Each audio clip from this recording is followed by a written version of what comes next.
Right up top. No quick 5 minutes, mate. You know with your girl, now, no quick 5 minutes, yeah, so. Got there. The banter. Anyway, October Red Boxing here with heavyweight Jeamie TKV. How are you? I'm all good, and yourself? All the better for seeing you. I'm loving that hair. That's like some professional, like.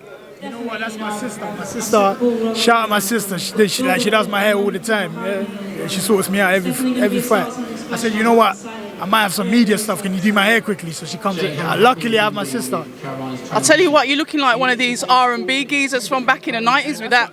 That's the look I'm going for. Yeah? What, is it working? Hey, I need that baby oil. Fan, you get me? You know that vibe? Yeah. It's got to be done, but we are here. I'm glad, actually, that you're back out, because when you was at the Ali Pali, and then there was that mad delay, I had to go back to Brom. I had to get off because of trains and stuff, and it's Sunday night. So I missed your fight. Do you know what I mean? So, yeah, talk to me about that fight, because we need to catch up. I know that you did the geezer over, but... Of course, yeah. No, it was a unusual situation. That's the best way I could put it. But I mean, there was like 2 injuries before I got in, so I guess both ambulances had left and gone to the hospital with the boxers, injured boxers. So there wasn't any ambulance. And good thing that we didn't fight without the ambulance, because I feel like he would have got hurt, maybe even worse the first time. Maybe that delay will probably helped him not get hurt as bad as he did. But I'm just saying. But yeah, I mean, it is understandable. You can't really fight when there's no doctors. If he gets knocked out and there's no oxygen, something bad could happen. You don't want that in boxing. We've got to keep everyone safe. So, yeah, but I didn't let it get to me. But I saw that it was getting to him, though. That's the thing. Yeah.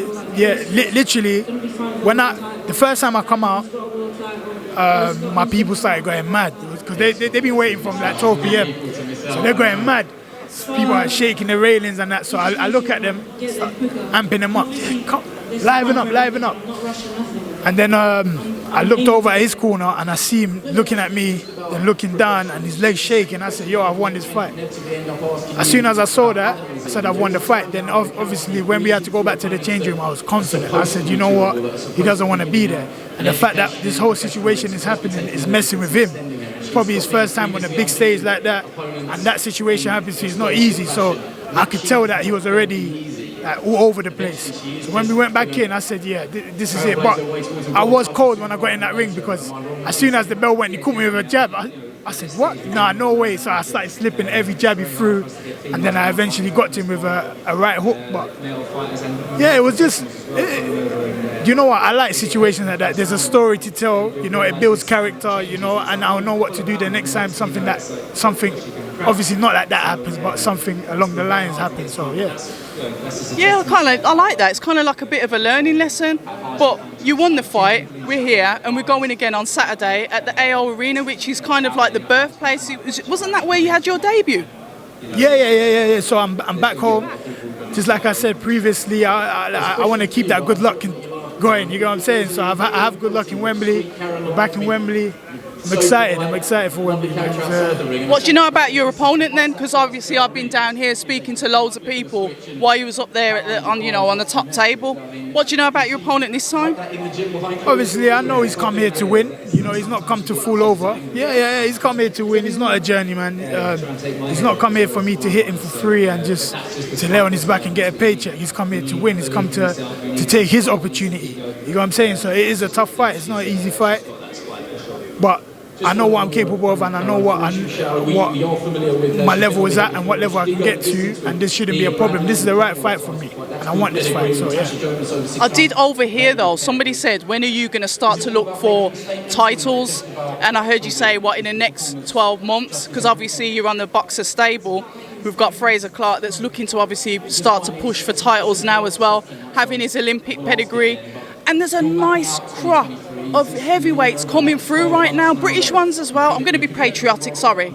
No, of course, 100%. Like the British heavyweight scene right now, I say within the next 2 years, everyone will be fighting each other and it'll be a great domestic scene. Like, I can't wait for that to happen. So I mean, I'm just excited, you know, I'm excited to be amongst everyone. There's a lot of talent in every division right now, and I'm just excited to be amongst everyone. How confident are you about your skills and the fact that you're growing and developing as a fighter each time you box someone?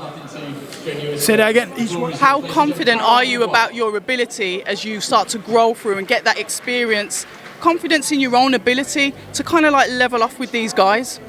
Yeah, I'm definitely confident. I feel like with my skill set, experience that I've had through the amateurs and just in general, the sparring that I get as well, I feel like I'll be able to push a step ahead of everyone. I'll be able to push a step ahead, to be honest, yeah. May I ask how important you see it when it comes to like sparring? You said you've sparred like Fabio Wardley. You're getting really good sparring for your level, your career level. But how important is that, Jeamie? Because a lot of fighters, and I mean this in no disrespectful way whatsoever, they're sparring like amateurs that haven't turned over pro. You know how it goes. So sparring other professionals that are slightly ahead of you, how does that benefit? Oh, it's so beneficial because you step your level up. Because you got to, like, you can't slack. You know what I'm saying? You got to be on point, and they help you step your level up. You know what I'm saying? And when you're competing with them, you're competing at that level, so you can only get better.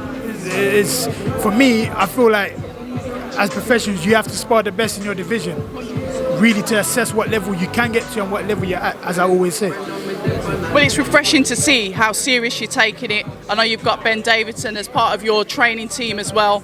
So it's good to see that you're really putting yourself out there. And to me, sparring, you can't go wrong with paying or whatever it is, investing in yourself to get those really good sparring partners. But we're going to move over to your stablemate, Chris Congo.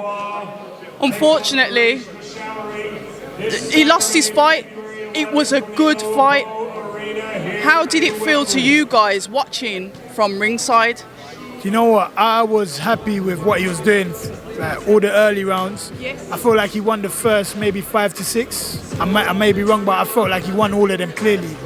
But judges see things different as well, so he might have lost maybe a third round or fourth one. I don't know. Everyone sees things different. So I guess when the later rounds did get a bit closer, it gave, I don't know, it just gave him an opportunity to take the win, you know. I mean, it's just that the finishing wasn't as strong as the beginning, but I still feel like Chris did enough to win. Personally, that's my personal opinion. Not even trying to be biased, because he's my... There's no brethren bias there? No, I'm not even trying to be biased. I even watched it back. I know that trying to assess, maybe I've seen it wrong, but I did a scorecard and everything, and I still feel like Chris won by maybe 2 rounds, to be honest. A rematch with them pair, do you think that was something that could happen in the future? Because it was an absolute tear-up. It matched the press conference, the energy was there, and I think a lot of people probably underestimated Echo. Yeah, I mean, he's game. I mean, he's tough. He can take a shot, and he has engine. You know, he has the engine. You know, I guess I swear that's his nickname, what they call him, engine, whatever they call him. But he showed that he's capable of taking a shot and coming back. But I don't know, man. That rematch, I'm not sure when it will happen.